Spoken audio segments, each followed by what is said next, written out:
نظر آتش کر دیا گیا ہے، اس میں سے کوئی ایک درخت بھی کسی پی ڈی ایم کے رہنما نے جلایا ہوتا تو آج اس کو الٹا لٹکایا ہوتا. لیکن آپ نے دیکھا ہے کہ اس کے باوجود تحسین کی گئی اور یہ کہا گیا کہ ممکن ہے عمران خان تک پیغام صحیح نہ پہنچا ہوا ہو. تو پھر پیغام پہنچانے کا کیا طریقہ ہے کہ اچھا عمران خان کو اچھا عمار صاحب، آپ کو یہ لگتا ہے کہ عمران خان صاحب نے جو اسلامی تڑکا لگایا اپنی تقریر کے اندر، اس کا مطلب تو یہ ہوا کہ عمران خان صاحب کی جو سیاست ہے وہ کوئی اسلامی سیاست نہیں ہے، بس صرف تڑکا ہے، بقدر ضرورت ذائقے کے لیے ایک تڑکا ہے. تو اگر ہم یہ محسوس کریں پوری چیز کو دیکھتے ہوئے تو یہ تو ایک ایجنڈا محسوس ہوتا ہے کہ خان صاحب ایک ایجنڈا لے کر آئے کہ جس کے اندر اسلام کا تڑکا اس لیے رکھا گیا ہے کہ ملک کا نام اسلامی جمہوریہ پاکستان ہے، اسلام سے ان کا کوئی تعلق بنتا ہے؟ بات یہ ہے کہ دیکھیے میں کوئی جج نہیں ہوں کہ میں کسی کے اسلام پر، کسی کے مذہب پر، کسی کی پریکٹسز پر، ریلیجس پریکٹسز پر بات کر سکوں. میرا اپنا کنڈکٹ ٹھیک نہیں ہے، میں خود بہت گناہ گار آدمی ہوں، لیکن ہمیں اب اس پہ اور ہم ساری عمر اسی شرم میں کسی عمران خان پر بات نہیں کر سکے، اس لیے کہ ہمیں احساس ہوتا ہے کہ ہمارا علم بھی کم ہے، ہمارا عمل بھی کم تر ہے. لیکن اب وہ موقع آ گیا ہے کہ جب بات کرنی چاہیے، لوگوں کو اس جذباتی بلیک میلنگ سے نکالنا چاہیے. اور یہ جو اسلامی تڑکا انہوں نے لگانے کی کوشش کی ہے، یہ آج تو نہیں لگا رہے، یہ تو گزشتہ 22 سال سے لگا رہے ہیں. ایک طرف وہ کبھی امریکہ کی مدد کر رہے ہوتے ہیں، کبھی امریکہ سے آنے پر ورلڈ کپ جیتنے کا اعلان کر رہے ہوتے ہیں، دوسری طرف اسلام کا نعرہ بلند کر رہے ہوتے ہیں. تو یہ بہت زیادہ تفاوت ہے، یہ باتیں ٹھیک ہو جانی چاہیے. یہ ان کی جو ہے قول و فعل میں تضاد کو ایکسپوز ہو جانا چاہیے، لیکن نہیں ہونے دیا جاتا. ہر دفعہ کوئی مہربان ہاتھ ان کے سر پر چھت بن کر آ جاتا ہے اور پھر اس کے بعد ساری قوم کو کسی اور طرف لگا دیا جاتا ہے. ابھی جو کل کا واقعہ ہے، کون سا مذہب آپ مجھے بتائیے یہ کہتا ہے کہ مسافروں کے راستے بند کر دو؟ کون سا مذہب اس بات کی تلقین کرتا ہے کہ درختوں کو جلا دو؟ کون سا مذہب اس بات کی تلقین کرتا ہے کہ وہ سپاہی، وہ پولیس والا جو لوگوں کی حفاظت پر مامور ہے، ریاست کی ڈیوٹی کر رہا ہے، اس کو گولی مار دو؟ کون سا مذہب اس بات کی تلقین کرتا ہے کہ لوگوں اچھا عمار صاحب، آپ ایک علمی گھرانے سے تعلق رکھتے ہیں، آپ کے والد بھی ایک بڑے شاعر ہیں، تو آپ کا علم آپ کو کیا بتاتا ہے کہ اگر آنسو گیس کا شیل فائر کیا جائے اور اس موقع پہ درخت کو آگ لگا دی جائے تو کیا اس سے جو ہے وہ آنسو گیس کی کثافت جو ہے اس میں کوئی کمی واقع ہوتی ہے؟ آپ کا علم کیا کہتا ہے؟ آپ کو کیا معلومات ہیں اس حوالے سے؟ دیکھیے، ہم نے ہر چیز پہ ایک عمرانی سوچ گھسا دی ہے. ہم نے مذہب میں بھی ایک عمرانی سوچ گھسا دی ہے، ہم نے سیاست میں بھی ایک عمرانی سوچ گھسا دی ہے. اب سائنس کے جو قوانین ہیں اس کے اندر بھی ہم عمرانی سوچ گھسانے کی کوشش کر رہے ہیں. اگر یہ بات درست ہے کہ آنسو گیس کا اثر ختم کرنے کے لیے آپ کو درخت لگانے کی، درخت کو جلانا پڑتا ہے، تو ساری دنیا میں جہاں پہ ٹیئر گیس شیلنگ ہوتی ہے تو وہاں پہ شہروں کو، جنگلوں کو، پودوں کو نظر آتش کیوں نہیں کیا جاتا؟ اور دوسری بات یہ ہے، اگر اس بات کو درست تسلیم کر لیا جائے تو آئندہ جب بھی کہیں ٹیئر گیس پھینکی جائے گی، لوگوں کو یہ حق آپ نے دے دیا ہے کہ وہ وہاں پر سارے کا سارا شہر جلا دیں تاکہ آنسو گیس سے بچ جائیں. یہ تو عجیب احمقانہ قسم کے بہانے ہیں، اور اس سے مسئلہ یہ ہے کہ یہ بہانے نہیں ہیں، ان کو تسلیم کیا جاتا ہے، ان کو لیجیٹمائز کیا جاتا ہے، ان کو کہیں نہ کہیں سے سہولت کاری ملتی ہے، اور اس کے بعد قوم کو ایک نئی ٹرک کی بتی کے پیچھے لگا دیا جاتا ہے. جیسے ابھی خان صاحب نے لگا دیا، الٹیمیٹم دے دیا ہے کہ 6 دن کے اندر الیکشن کرائیں. بھائی آپ ایک سابق وزیر اعظم ہیں. اچھا ویسے عمار صاحب، آپ کو کیا لگتا ہے کہ خان صاحب واپس کیوں گئے ہیں؟ خان صاحب کو کوئی ڈیل کے نتیجے میں واپس جانا پڑا؟ کہیں کوئی بات چیت ہو رہی تھی جس بات چیت کے نتیجے میں خان صاحب نے جو واپسی کا راستہ لیا؟ آخر صبح ایسا ہوا کیا؟ رات تک تو کوئی کسی قسم کا کوئی تجزیہ نہ کہیں موجود تھا، نہ کوئی خبر موجود تھی، بلکہ تحریک انصاف کی طرف سے اس بات کو ڈینائی کیا گیا، سختی سے ڈینائی کیا گیا، حکومت نے ڈینائی کیا کہ کہیں پہ کوئی ڈیل ہو رہی ہے، کہیں پہ کوئی بات ہو رہی ہے. صبح آخر صورتحال ایسی بدلی کیا مجمع کم تھا، لوگ نہیں تھے؟ بہت ساری باتیں ہو رہی ہیں، آپ کے پاس خبر کیا، آپ کا تجزیہ کیا ہے؟ بات سنیے، عمران خان صاحب ایک اذیت پسند آدمی ہیں. آپ کو میں کچھ باتیں بتاؤں جو باتیں سن کر آپ کے رونگٹے کھڑے ہو جائیں. جن سیاسی رہنماؤں کو عمران خان صاحب اپنے دور حکومت میں گرفتار کرتے تھے، جس میں رانا ثناء اللہ، Shahid Khaqan Abbasi, Nawaz Sharif, you name it, بے تحاشا لوگ تھے، مریم نواز صاحبہ بھی تھی. اس کے بعد وہ اپنے وزیر اعظم ہاؤس میں ان کیمروں کی ریکارڈنگ بڑے شوق سے دیکھا کرتے تھے کہ جب یہ لوگ اذیت سے اپنے جیل سیل میں رات گزارا کرتے تھے. اور یہ نہ صرف خود دیکھتے تھے، باتھ رومز میں لوگوں کے کیمرے لگے تھے، بلکہ اپنے دوستوں کو بھی دکھا کر خوش ہوتے تھے. ایک جو آپ کا سوال ہے اس کی جسٹیفیکیشن یہ ہے کہ جب شہر کا امن و امان تباہ کر دیا، جب شہر دارالخلافہ نظر آتش کر دیا، جب امن و امان کو پیروں تلے رون دیا، جب آئین کی توہین کر دی، تو یقیناً ایک اذیت پسند شخص کی تشفی ہوئی ہوگی اور اس نے فیصلہ کیا ہوگا کہ چلیں آج کا میرا کام ہو گیا، کچھ عرصے کے بعد میں دوبارہ آؤں گا اور اس شہر کو شعلوں کی نظر کر دوں گا.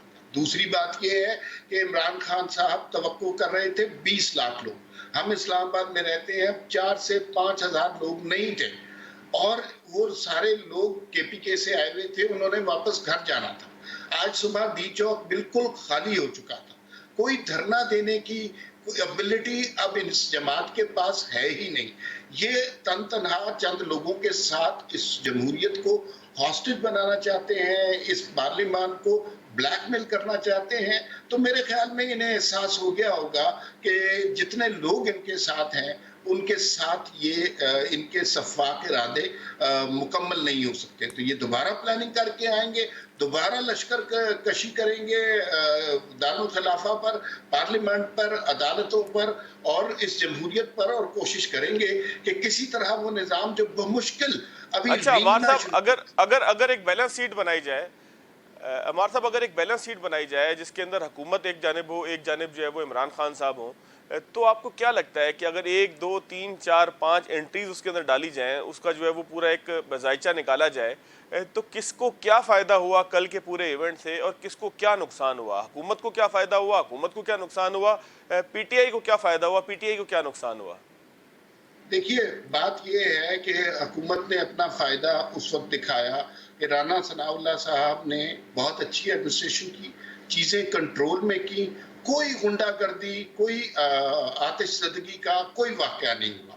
یہاں تک ہم حکومت کی کامیابی کی اسے دلیل کہتے ہیں کہ قانون کو اگر حرکت میں آنے دیا جائے، حکومتوں کو اگر کام کرنے دیا جائے تو اس طرح کی غنڈہ گردی نہیں ہو سکتی. یہ حکومت کی کامیابی تھی. لیکن اس کے بعد ہوا کیا؟ عدالت کی جانب سے ایک حکم آیا اور اس حکم کے بعد انہیں اجازت دے دی گئی. کسی نے خیال نہیں کیا اس کے بعد عدالت کے حکم کا، کسی نے خیال نہیں کیا اس جگہ کا جہاں پہ دھرنا دینے کا کہا گیا تھا، کسی نے ڈی چوک کی سینسٹیوٹی کا خیال نہیں کیا. تو اس کے بعد وہ دوبارہ وہاں پر غنڈہ گردی ہوئی اور اس پہ کسی کو سزا نہیں ہوئی. یہ اس کا مطلب ہے کہ عمران خان صاحب نے یہ پروف کیا کہ وہ چاہے اس سارے ملک کو آگ لگا دیں، ان کو کوئی کچھ کہنے والا نہیں ہے. یہ عمران خان صاحب نے اپنا پلس پوائنٹ پروف کیا.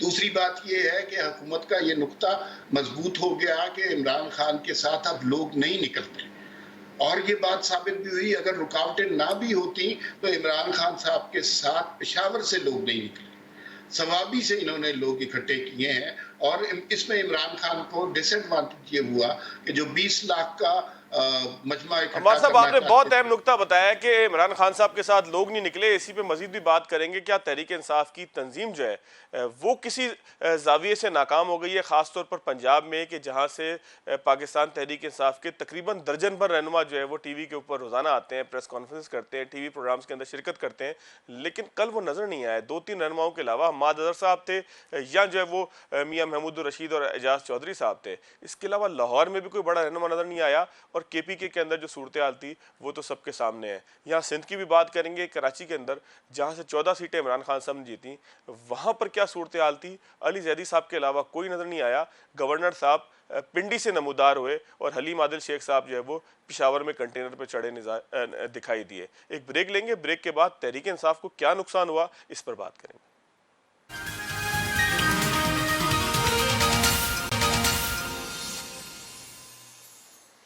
بریک کے بعد خوش آمدید. عمار مسعود صاحب ہمارے ساتھ موجود ہیں. عمار صاحب سے بات ہو رہی تھی کہ کیا حاصل ہوا حکومت کو, کیا حاصل ہوا اپوزیشن کو. اپوزیشن سے مراد یہ ہے کہ پاکستان تحریک انصاف کو.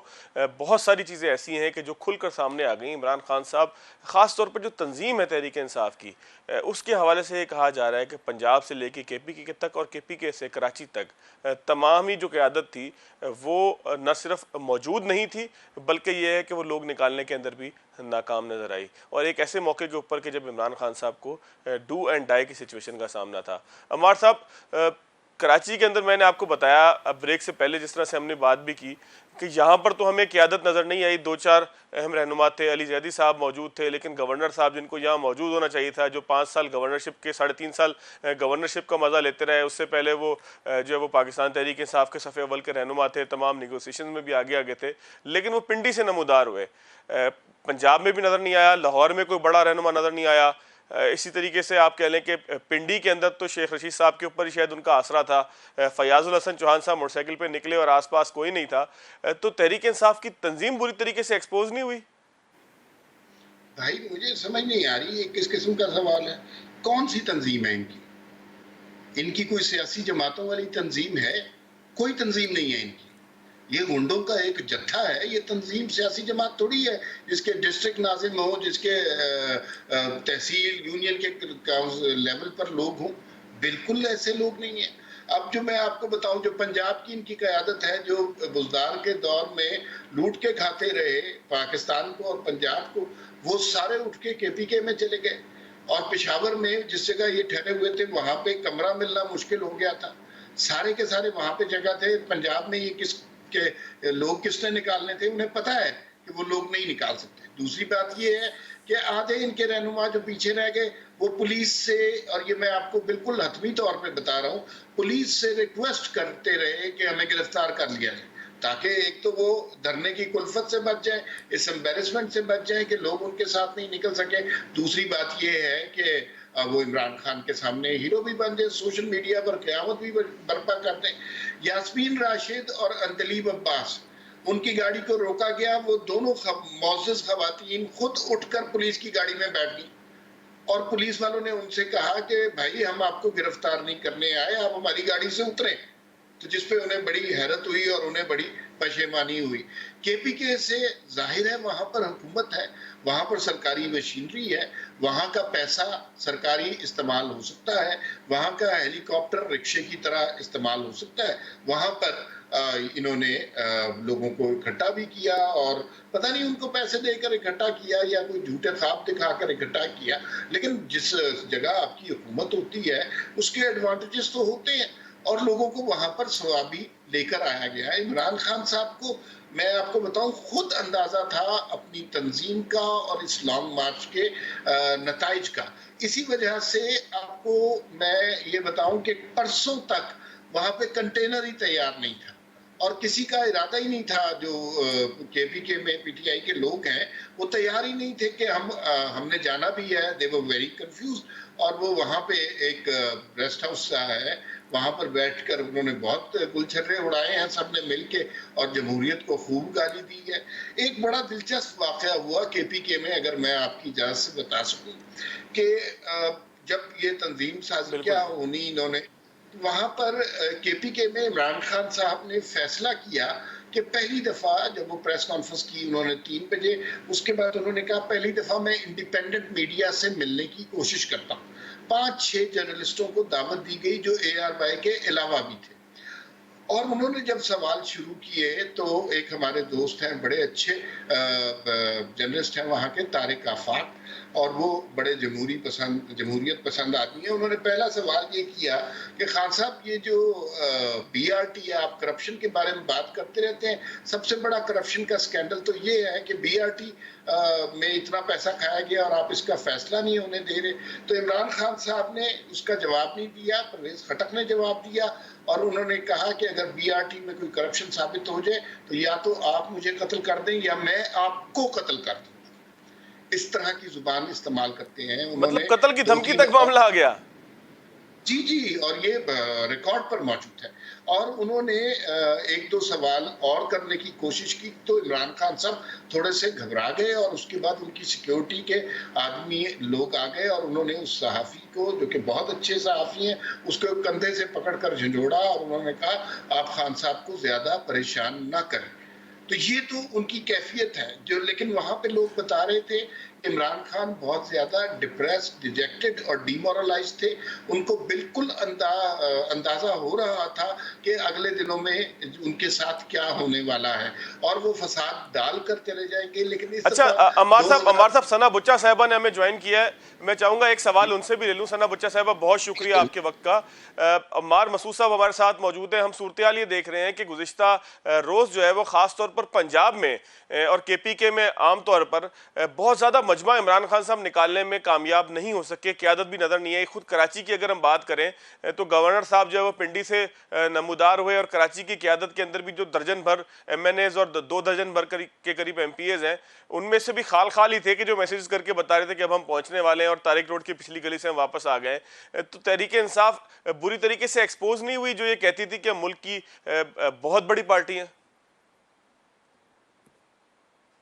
دیکھیے مجھے سمجھ نہیں آ رہا کہ میں اس کو آپ کو کیسے سمجھاؤں, لیکن ایک آدمی جو یہ کہہ رہا ہے کہ میں ڈاکہ ڈالنے آ رہا ہوں اور میں ڈاکہ ڈالوں گا اور میرے ساتھ اتنے لوگ ہوں گے, میرے پاس اتنا اسلحہ ہوگا, تو آپ اس لیے کیونکہ وہ لوگ نہیں نکل کر آئے اور آپ ان کے ساتھ ہی نہیں آئے تو کیا وہ ڈاکے کی نیت ان کی چینج ہو گئی؟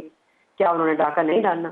مطلب یہ کیا بے وقوفی ہے کہ ہم یہاں پر خان صاحب کے رویے, ان کے فزیولوجیکل جو اٹینشنز ہیں, ان کے چہرے کے تاثرات سے دیکھ رہے ہیں کہ وہ آیا کامیاب ہوئے یا نہیں ہوئے ہیں.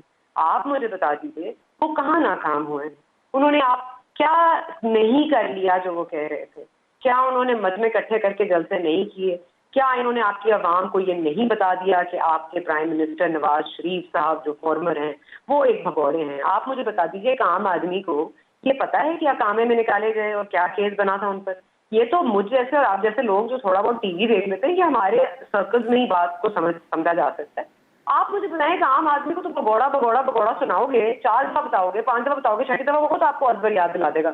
ٹیزر کتنا پاپولر ہوا. اب لاکھ آپ اور میں اس بات پہ کر سکتے ہیں کہ یہ بالکل معاشرتی روایات کی خلاف ورزی ہے, لیکن اگر ہمارے معاشرے میں یہ چیز سیل کر رہی ہے اور وہ وہی سیل کر رہے ہیں جو بکتا ہے, اس ملک کو تو عامر لیاقت بھی بکتا تھا, اس ملک میں تو اسلام کو بھی بیچا گیا ہے, تو اگر خان صاحب بگوڑا ڈیزل بیچ رہے ہیں تو پھر آپ ان کو بیچنے دیجیے.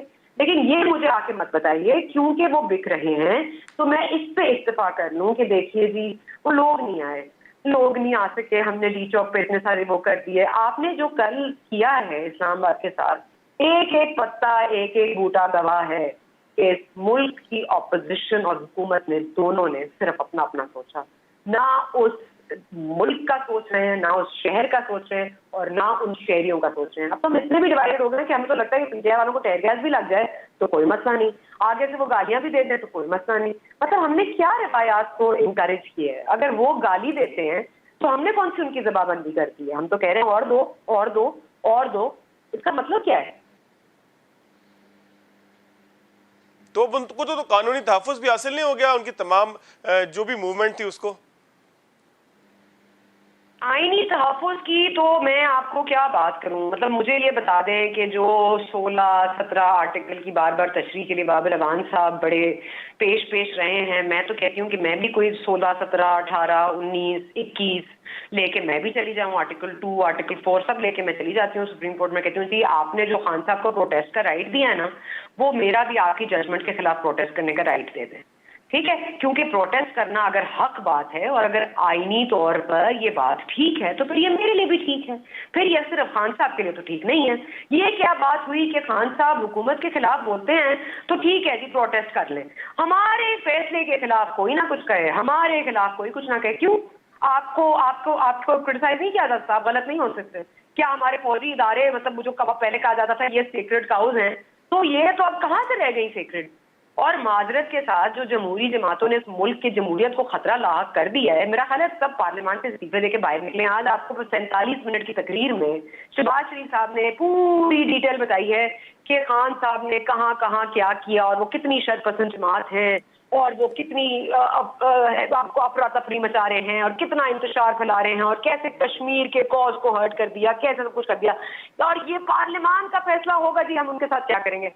پارلیمان نے فیصلہ کرنا ہے. مجھے تو ہنسی بات پہ آ رہی ہے, واقعی پارلیمان نے فیصلہ کرنا ہے. اتنا اہم ہے یہ فیصلہ کرنا, اتنے مشکل تھے وہ کل رات کے حالات کہ ہمیں فوج طلب کرنی پڑ گئی. لیکن ہم نے تو سب سے پہلے کیا سوچا کہ ہم ذرا اصلاح کرا لیں اپنی الیکشن اصلاحات میں, اور ہم ذرا اصلاح کرا لیں نیب کی ترامیم میں, تاکہ ہمارے اوپر سے یہ بوجھ اتر جائے. یہ آپ ملک کے لیے سوچ رہے ہیں, یہ آپ خان صاحب کے خلاف اپنے لیے بات کریں. آپ نے اصلاح الیکشن ترامیم میں کرائیے سر, الیکشن اصلاحات میں الیکشن کی اصلاح کرنے کی تو آپ کی بھی ہمت نہیں ہے. اچھا ثنا بچہ صاحبہ, آپ کیا سمجھتی ہیں کہ 6 روز بعد اب خان صاحب کیا کریں گے؟ اب ظاہر ہے کہ اگر آج سے نکال دیں تو 5 دن آگے رہ گئے ہیں. 6 7ویں دن خان صاحب اب کیا کر سکتے ہیں؟ سب کچھ تو وہ کر چکے ہیں. دیکھیں, میں شیخ رشید بالکل نہیں ہوں, آپ بالکل غلط سمجھیں. میں بالکل فعال نہیں نکالتی.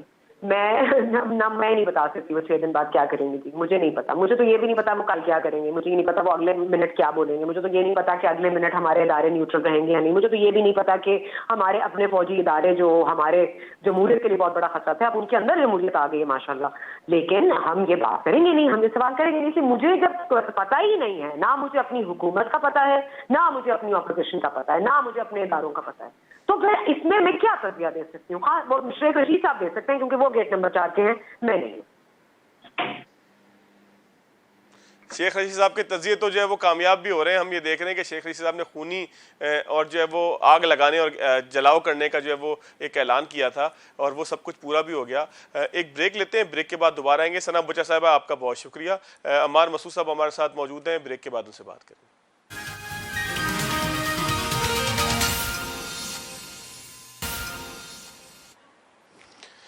بریک کے بعد خوش آمدید. عمران خان صاحب کل اسلام آباد تشریف لائے, یعنی کل سے مراد یہ کہ آج صبح اسلام آباد تشریف لائے. اسلام آباد کی جو حالت تھی وہ ہم نے دیکھی کہ میٹرو اسٹیشن سے لے کے درخت تک کوئی بھی ذی روح جو ہے وہاں پر وہ ان کی دی ہوئی تکلیف سے جو ہے وہ محفوظ نہیں رہا. عمران خان صاحب سے بس یہ گزارش ہے کہ وہ 6 دن بعد یا 7 دن بعد یا 1 ہفتے بعد یا مہینے بعد جب بھی تشریف لائیں, اسلام آباد شوق سے ہیں, احتجاج ضرور کریں, یہ جمہوری حق ہے. لیکن جمہوری حق کے ساتھ ساتھ عوام کے جان و مال کا تحفظ بھی ہر سیاسی رہنما کی جو ہے وہ یہ ضرورت بھی ہے, اس کے ساتھ ساتھ ذمہ داری بھی ہے. آج کے پروگرام میں ہماری خواہش یہی تھی کہ تمام ہی چیزوں کا جائزہ لیں. عمار مسعود صاحب کا بہت شکریہ, ثنا بچہ صاحبہ کا بہت شکریہ. آج کے پروگرام سے اتنا ہی, اگلے پروگرام تک لیا دیجیے. اللہ حافظ.